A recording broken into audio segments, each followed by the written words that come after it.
So my research plan has been about teacher confidence in the classroom and student learning.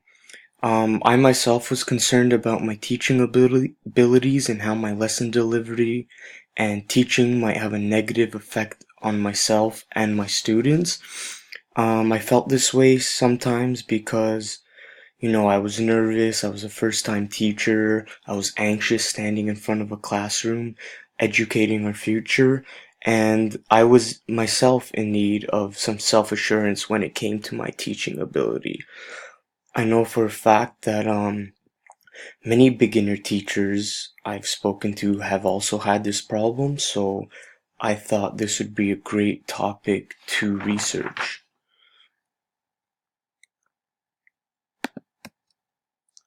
That leads to my research question, which is, how does my confidence in my teaching abilities and lesson delivery have a negative or positive effect on students?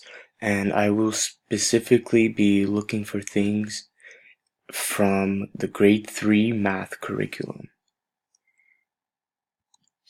So some definitions to consider from my research question would be confidence, which is the quality or state of being certain.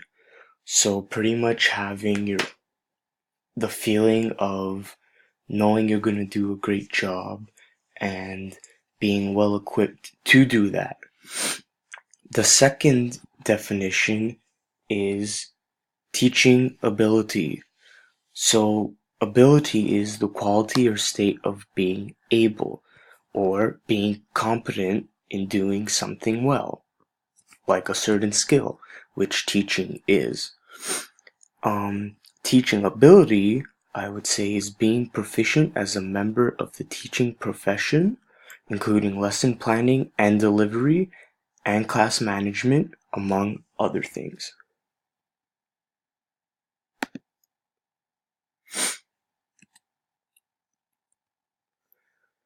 Summary statement of my literature review. So there are 4 literature pieces I found. I looked for scholarly sources that can help to build confidence and self-esteem in general, which can also be transferred to the teaching profession. And all of these um, resources show us ways on how to improve and give us examples and activities on how to improve self-confidence and self-esteem. Again, not just as a teacher, but in general.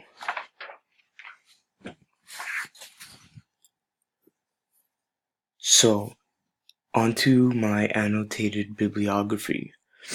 The first literature I found was called Gaining Confidence, Managing Conflict, Early Career Conceptions of Teaching Leadership During Graduate Coursework by C. Carver.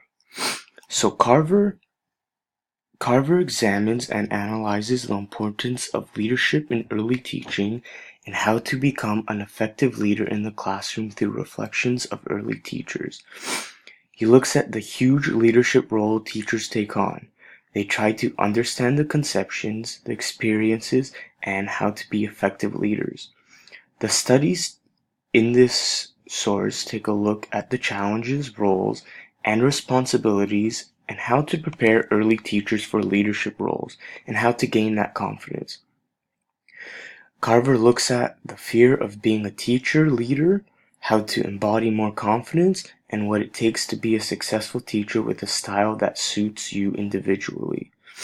They examine the links between coursework and teachers' development as leaders and became increasingly interested in exploring the ways teachers conceptualize teacher leadership. Through the study, they further sought to uncover factors that motivated and/or limited teachers' interest in developing skills as confident leaders. Carver also found that there are concerns with teachers gaining expertise and confidence which emerge early in their practice. In order to earn the respect of others, teachers describe needing to establish themselves as competent in front of their students, parents, colleagues, and administrators. Carver found that teachers reported gains in confidence from instructional success in the classroom and from the acceptance or approval of their colleagues. The factor fear was a common problem that was found by the author. A solution to this was that teachers needed to be supportive of each other. Teachers needed to act like each other's cheerleaders, setting high expectations and demanding strong performance, but also understanding when things didn't go well. Teachers employed in these settings expressed greater confidence in their ability to be teacher leaders. The opposite was true in settings where they experienced less support. Roughly half of the study participants reported working in settings where fellow teachers acted as obstacles to their learning and their leadership, rather than being supportive of each other. In regards to my research personally, this is a massive hurdle to overcome in the teaching profession and is something that should be worked on in schools. Negative colleagues have had a direct impact on self-confidence, which would be carried over to everyday teaching and routines. And this is stuff I've seen and heard myself from my own experience in placement and their experience in placement. Teachers must be leaders and confident among themselves, which will then translate over to the classroom. I believe that the first step in having confidence in the classroom is confidence amongst the staff, free of judgment, and a caring, supportive staff environment, which allows for the excellence from all of its members.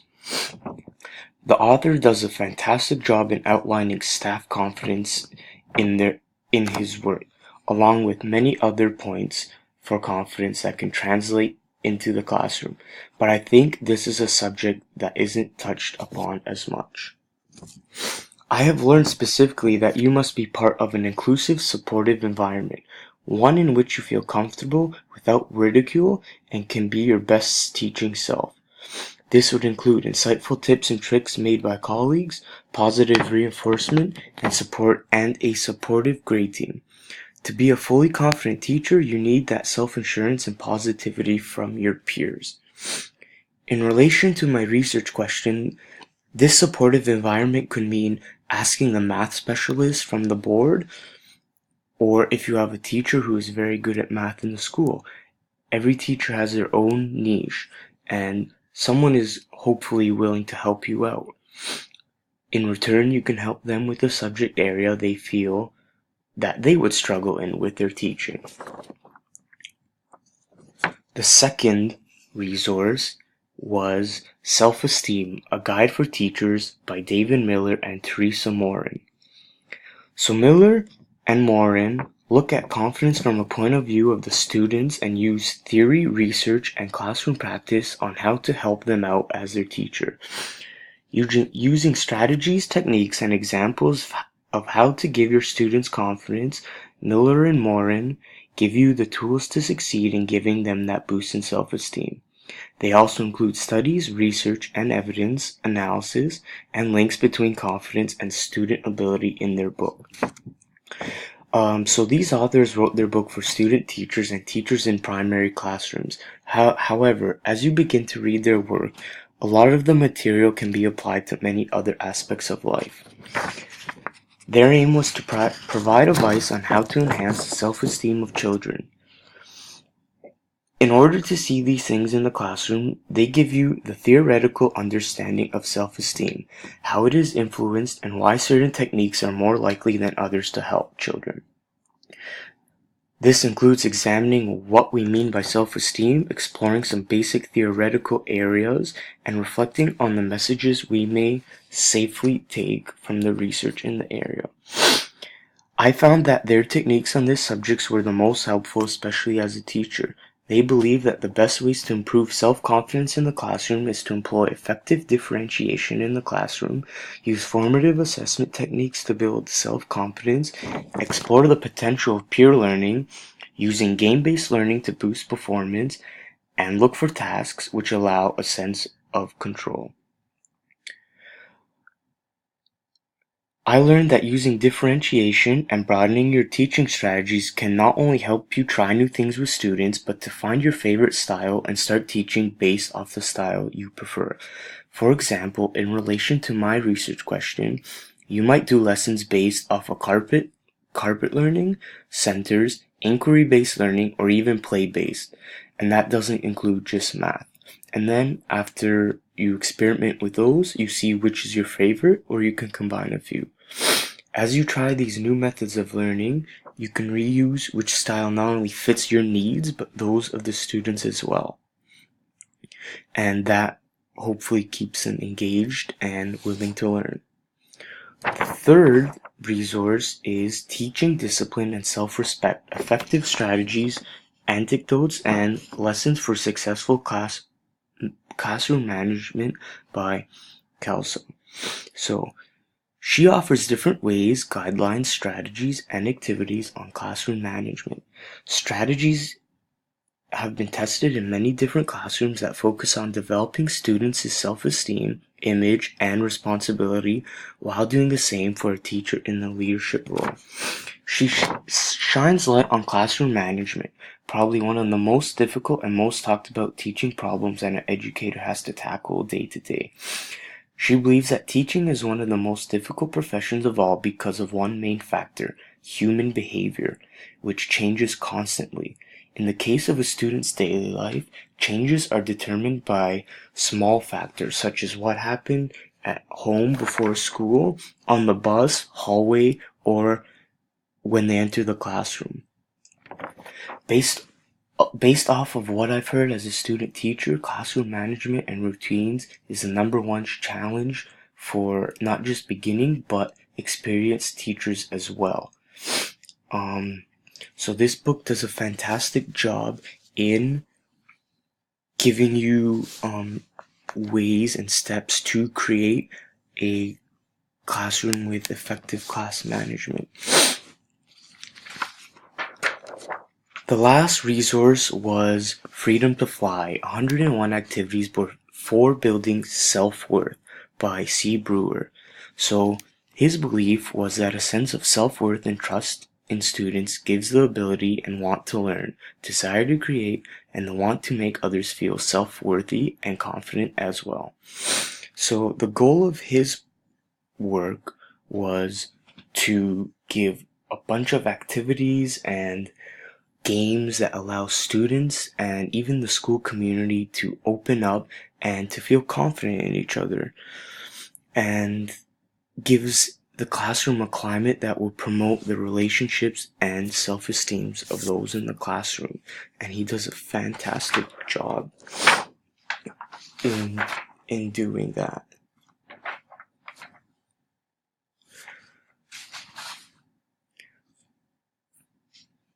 So my first data resource is what I call confidence observation rating scale.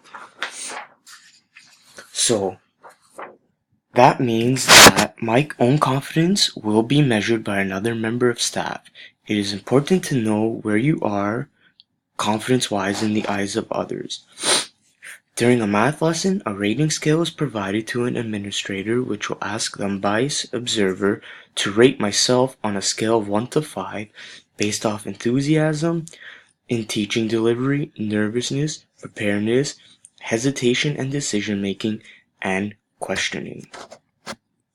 This will be done weekly to see if there is an improvement or not. Data research source number 2, students' written test results.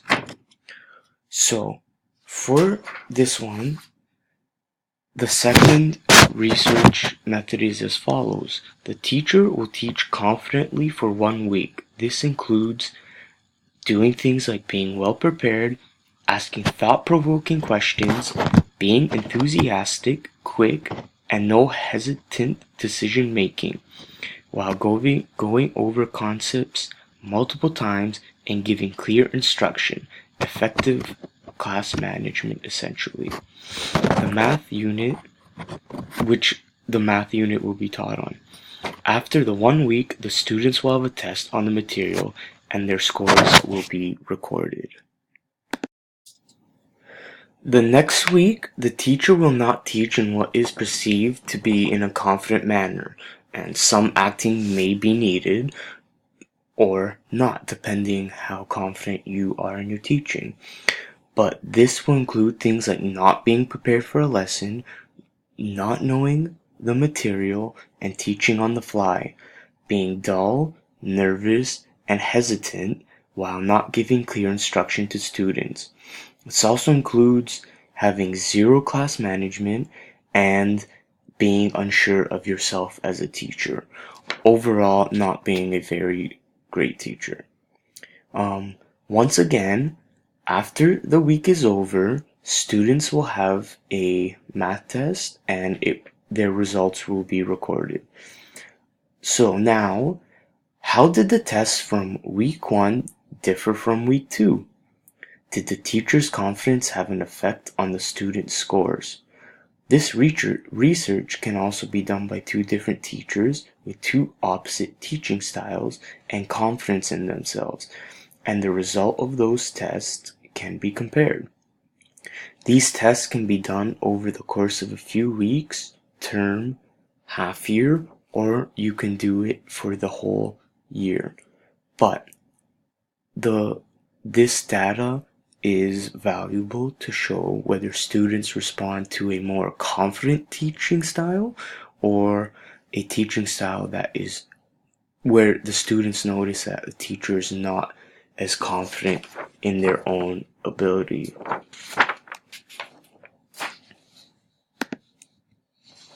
The third data resource is what I called one-on-one notes.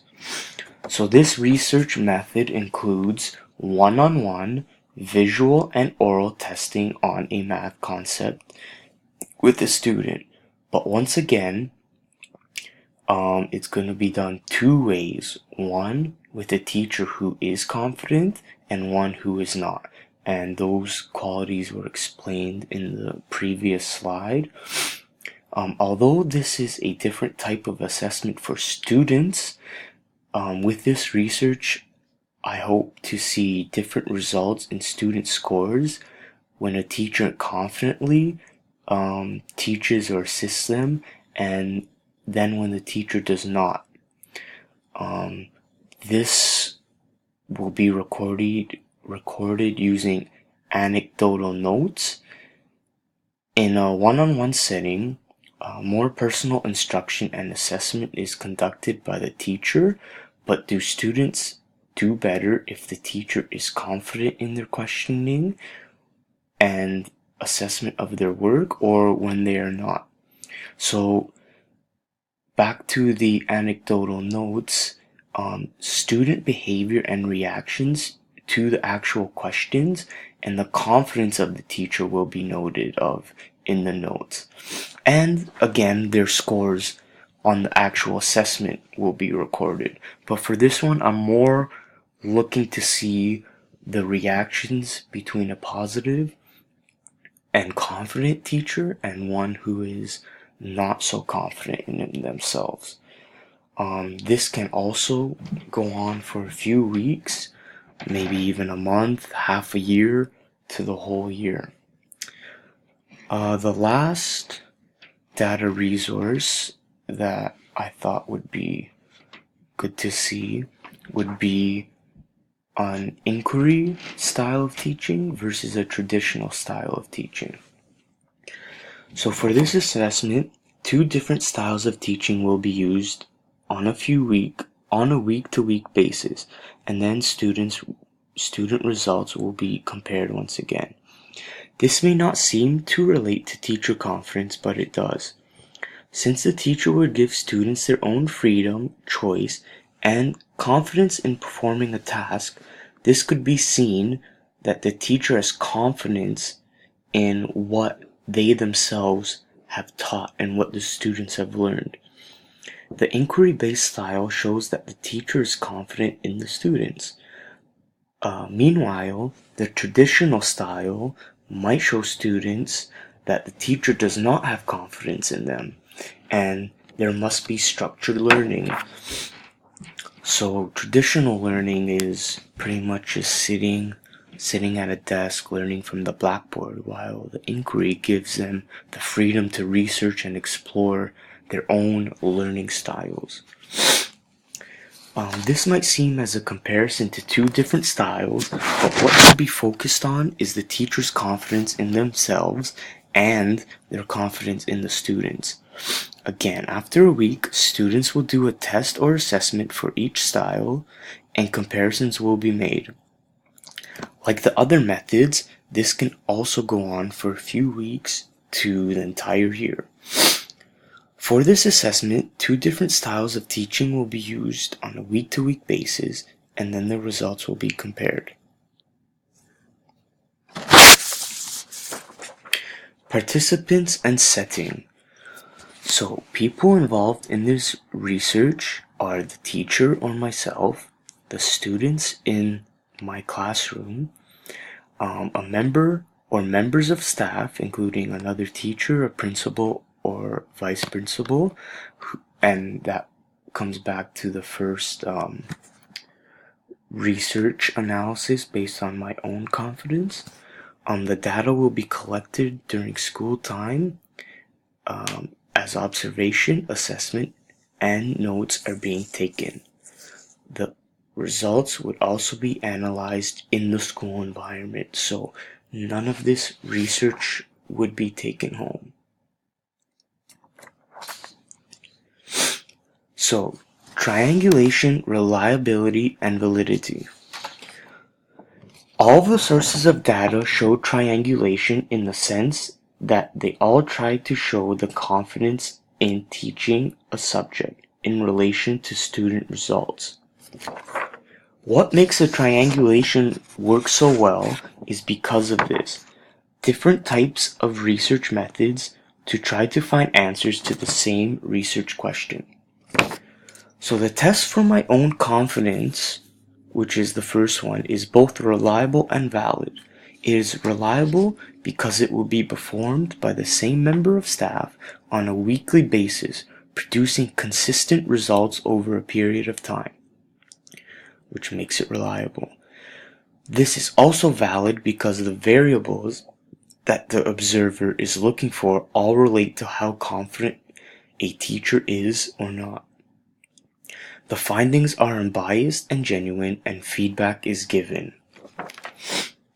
The second research example, which is the student test, is also both reliable and valid. It is reliable because the test would occur multiple times, not just once. It is valid because the overall confidence of student learning should have an effect based off the type of confidence the teacher gives off, which makes the findings genuine, related to the research, and therefore believable. With the one-on-one research, it is, like the other two, reliable because it spans over a period of time, not just one occurrence or assessment for the students, so you can track and see student results and progress. The research is also valid even though it is a different type of learning for the students. If the student assessment was just delivered one way, it would not be valid as there is bias towards one of the variables. But since confidence and non-confidence is presented in the research, it makes it valid. The research for the inquiry versus traditional teaching style is reliable because, once again, it is constant. Students will be exposed to each style for a number of weeks, and each style will be implemented for the same amount of time, which at the same time makes that part of the research valid because of the comparison of assessment over a period of time between the two styles.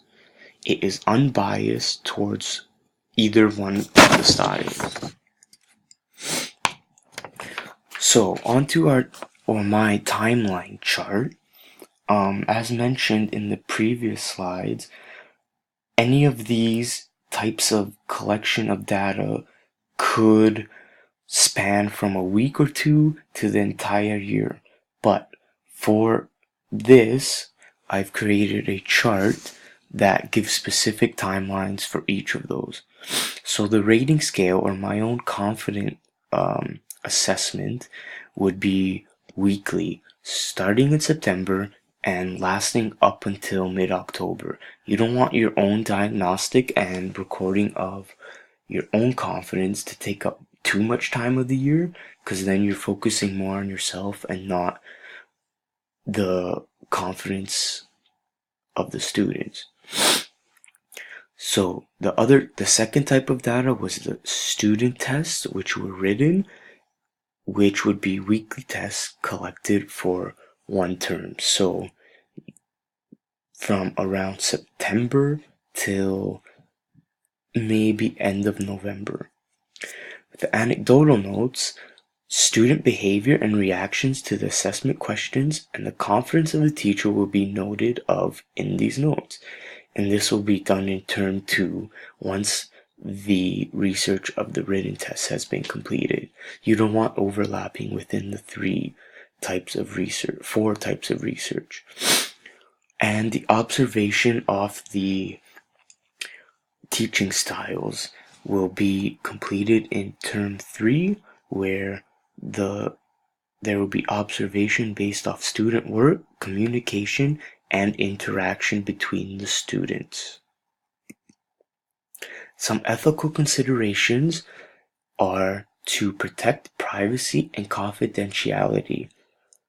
I will make sure that I restrict access to research or any private documents.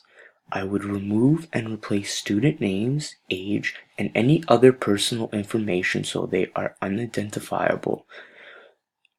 And I would securely store data documents in a locked file cabinet or an encrypted USB.